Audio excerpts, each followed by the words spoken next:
नमस्कार मित्रों, स्वागत है आप सभी का हमारे आज के नए वीडियो में। हमारे साथ आखिर तक बने रहे और हमारे साथ सुनिए एक अनोखी और मज़ेदार कहानी। इस वीडियो में हम एक प्रश्न के बारे में जानेंगे कि भगवान क्यों लेते हैं अच्छे लोगों की परीक्षा।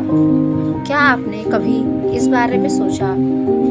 इस वीडियो में हम इसी प्रश्न का उत्तर जानेंगे एक छोटी सी कहानी के माध्यम से। यह कहानी है एक किसान रामू की। बुद्धिमान के साथ साथ चालाक और मेहनती भी था।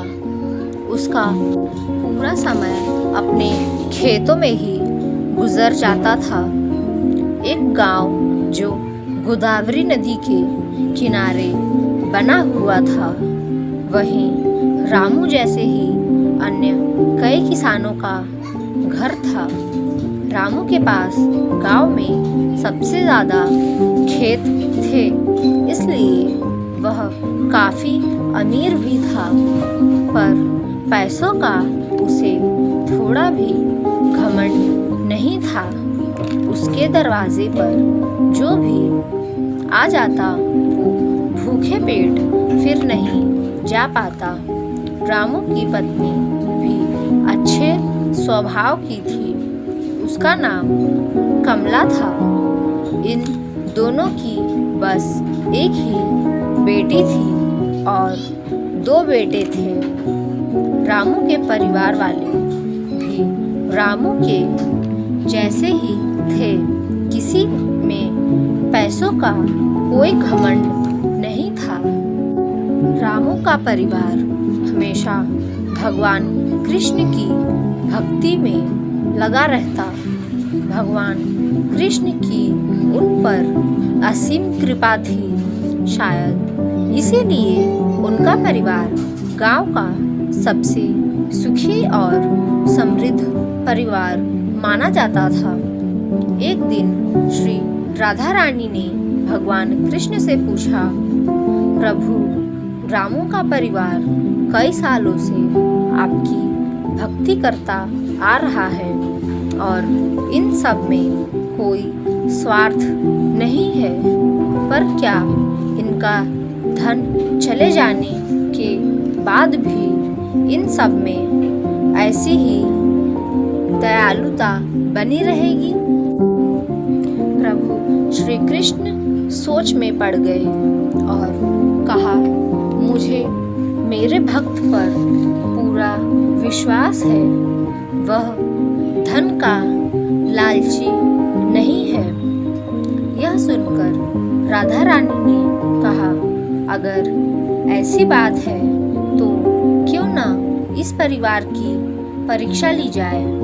फिर क्या था, अगले दिन ही रामू को नुकसान होने लगा।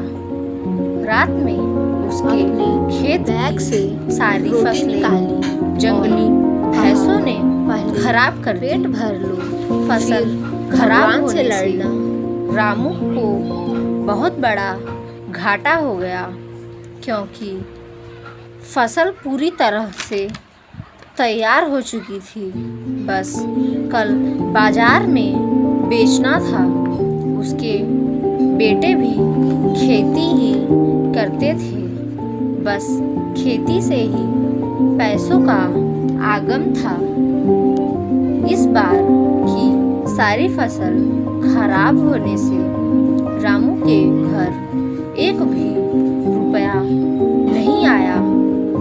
कुछ ही दिनों में बचे पैसे भी खत्म होने लगे। राशन भराने के लिए भी पैसे नहीं थे। तभी रामू ने अपने बेड के पास रखा हुआ 100 रुपए का नोट निकाला, पर वो 100 रुपए भी 2 वक्त का खाना नहीं दे सकते थे। आज पूरे 2 दिन हो गए। पूरे परिवार में किसी ने कुछ खाया नहीं था। रामू ने 100 रुपए में थोड़ा बाहर से खाना मंगवाया। पूरा परिवार इतने कम खाने को देखकर परेशान हो गया कि अब सबका पेट कैसे भरेगा। तभी भगवान कृष्ण भेष बदलकर दरवाजे पर आ गए और कहने लगे, मैं 10 दिनों से भूखा हूँ, कुछ खाने को दे दो। रामू का परिवार जो खुद 2 दिनों से भूखा था, एक पल भी देर न की और उन्हें खाना खिलाया। भगवान कृष्ण ने उसी पल खुश होकर उनको उनका धन वैभव लौटा दिया और अपने असली रूप में आकर उन्हें आशीर्वाद दिया। इस कहानी से मिली सीख, धन आज है कल नहीं।